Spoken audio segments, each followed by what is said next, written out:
second. ઓ ભાઈ ઓય ઓય અહીંયા ઓય ટોપા અહીંયા ઉપર જો ને કેમ ભાઈ હવે અમારી યાદ નથી આવતી? નહીં ભાઈ, હવે તો શિયાળો આવી ગયો ને. વાહ દોસ્ત, શિયાળો આવે એટલે અમને ભૂલી જવાના એમને? હોવ ભાઈ, હમણાં તારે થોડાક દી રહી જાઓ.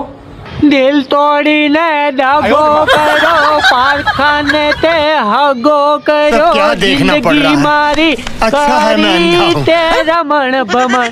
બસ ભાઈ, હો હવે ગીત ગાઈને તું ઇમોશનલ બ્લેકમેલ કરીમાં. ઉનાળામાં 24/7 અમે સતત ચાલુ રહેતા હતા ત્યારે તમે શાંતિથી હુતા હતા હો. હા, એ તો તારી ફરજ હતી એટલે તું ચાલુ રહેતો હતો. તું છો કોણ મને મારી ફરજ સમજાવવા વાળો? હું કોણ છું એટલે? હું ઘરનો માલિક છું. તારે મારી ફરજ જોઈ છે ને? હવે જો તું હા તો હું કરી લે, બોલ તું. સાંજે રૂમમાં હું આવતું છૂટા પાખડા ઘા નો કરું ને તો મારું નામ પંખો નહીં હો.